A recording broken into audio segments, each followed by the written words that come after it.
Hey, what's up, everyone? Welcome to another episode of Keys of the Castle podcast.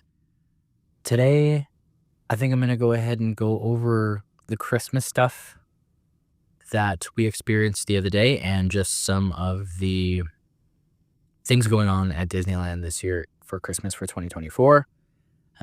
So, first things first are the shows and entertainment.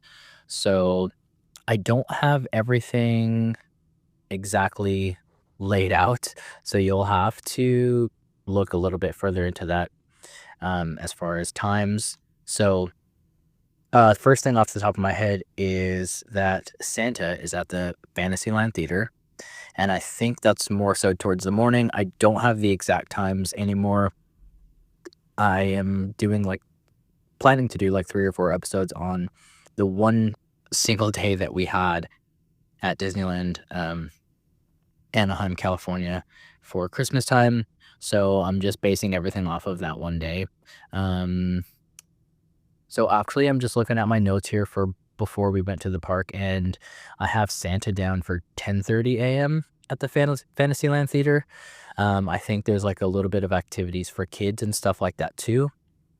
The next thing, I mean, there's entertainment, of course, all across Disneyland, and it's just too much to put everything on here. So these are just a few things of what I would consider the main things, but don't take my word for it. There's always going to be more stuff to see and be entertained by at Disneyland. But after the Santa at 10:30 a.m., there is a Christmas parade, which is the next thing on the list chronologically that I had for going to the Disneyland Christmas season. And it's the parade at 12:30, or I'm sorry, the parade at 2:30 p.m. And it is the Christmas parade, so of course it's Christmas themed, and there's a bunch of characters and all that sort of stuff. It was cool. It was good. I enjoyed it. I don't know if I'm a huge parade person. I'm not huge on the parades, but I still do enjoy them. I'm always impressed by, um, you know, by them, especially at Disney's capacity. So yeah, it was great. And there's one at 2:30 p.m. There's another one also at 5:30 p.m. So if I'm not mistaken, the parade at 2:30 p.m. begins in like Toontown Small World area, if I'm not mistaken. So it'll come out of backstage area on that side of the park, Toontown Small World area, and then from there it'll make its way up all the way up to Main Street and exit Main Street, and then for the 5:30 p.m., vice versa, basically. So it'll start from Main Street and then travel its way on down to the Small World area.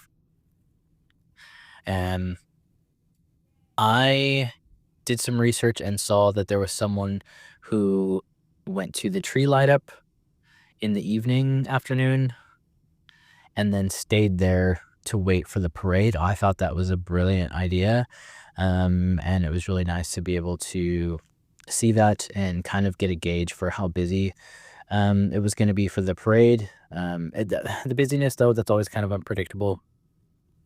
But the tree lighting ceremony is at 5 p.m., so about a half an hour before the Main Street beginning parade starts. So the video that I watched, which was shout out to SoCal Disney Dad,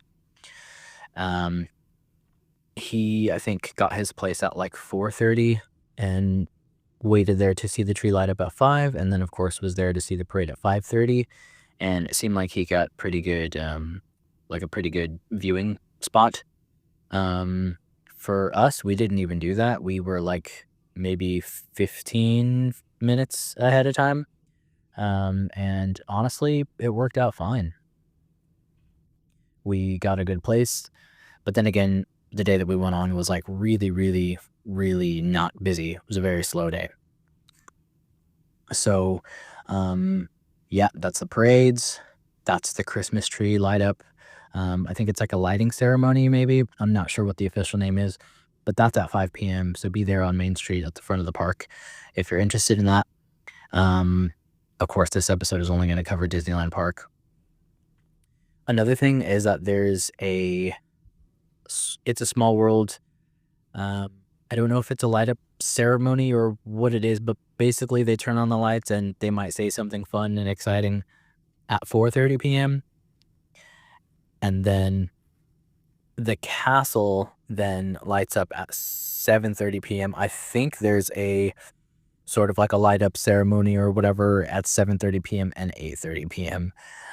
This is such an informal thing, the fact that I don't have any of the exact names for these things, but honestly, these were super helpful for me, so maybe it'll help someone else. I have no idea. I think just a side note here as well, the Disneyland band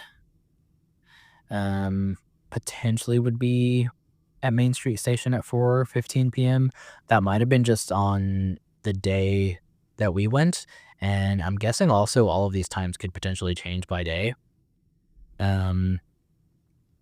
Let's see here, and honestly, I think the last thing that comes to mind in terms of Christmas entertainment schedule for Disneyland is Fantasmic. So I guess Fantasmic and the fireworks. So like I said on my last episode, when we were there, we were there first week of December, and the fireworks did not happen.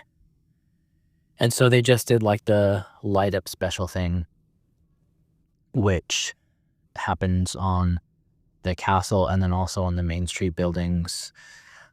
So there is that as well at 9:30. The fireworks are usually, I think they're pretty much always at 9:30 as far as I know. And then if that doesn't happen, then I think that's the only time that they show like the light up show on the castle and Main Street, in place of the fireworks, if I'm not mistaken. But the other thing I was going to say is Fantasmic. So they are doing Fantasmic some of the days, but I think not all of the days, because it definitely was not on when we went. But we went during the week. I think I had checked back on like the next day or the following Friday or weekend or something, and it was on. So those are all of the Disneyland Christmas things, sort of show schedules and entertainment schedules that I had prepared for my trip. Maybe it helps someone else out too. And yeah, we had a really great time. It was my second time, I think, going to Disneyland during the Christmas season, and yeah, it was really great. Honestly, I think the best part about going during the Christmas season is that if you go on the right day, it can actually be less busy because it's colder, and the summer tends to be more packed in my recent experience. So I enjoy going in the cooler weather. I even got on Tiana's Bayou Adventure. I wasn't going to miss my opportunity for getting on that for the first time, of course. So even though it was not hot and not even warm, it was like kind of cold, I did get on that ride. And yeah, so I love Disneyland in the cold for the most part. As long as I have stuff on that's as long as I have attire with me that's warm enough, maybe an extra blanket or something for the nighttime. Which, here's a pro tip: they do have like really expensive blankets, I think, on Main Street, and they're more so like novelty blankets. But if they're still there, I have seen in the past they have blankets at Frontierland, in the store that's kind of in between Frontierland and Adventureland. So it's the store that's right next to the Adventureland slash Frontierland bathrooms. There's some blankets in there. They're like right underneath like a big screen, I think. And they're kind of sort of like Frontier styled, kind of like plaid blankets. I actually have two of them, and I wish I could collect all of them. I didn't get one this last trip, although I wish I would have been able to.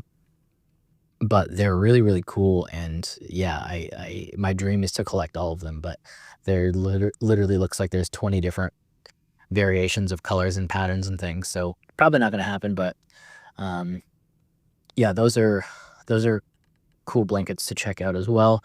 They're cool for home and definitely, really usable for the park. They're like really durable blankets, so they'd be perfect for putting out on the ground for, waiting for the parade or the fireworks to start and things like that. And I will say they're not the warmest of blankets, but in Southern California, I don't think you need like an extremely warm blanket. I would definitely say it would be helpful to have one of those blankets, um, when you're cold at nighttime at Disneyland, or if you just need to, put it down on the ground or what have you. Um, I mean, I guess if you're walking around Disneyland, I don't know if you'd need a blanket. I just remember that a couple of times ago when we were there, it was cold and we just didn't pack appropriately for some reason. We might have just gone spontaneously to Disneyland or something, or it may have just been colder at night than we expected. So yeah, we could have definitely used a blanket, and I think we would have potentially walked around wearing one at that point. But either way, it's always cool. It's always a good thing to have an extra, blanket around or something to keep you warm. So you can't really go wrong with those, and it's a great souvenir to take home as well. And super fun. I feel like, Frontierland doesn't get enough love. Hope it never goes away. But anyway, that is my schedule info for Disneyland Christmas season. And yeah, we had a great time there this year, and hopefully this helps. I wish I had even more information, but I'm just kind of recording this on the fly and riffing as usual. So those are kind of some general times that you might look out for the Christmas time entertainment at Disneyland, which I'm sure we'll go into early January as well. So that's it for this one. If you have listened, thanks so much for listening. And as usual, I'll leave off with this thought: whatever is good, whatever is true, whatever is pure, think on these things. All right, guys. Till next time, take care.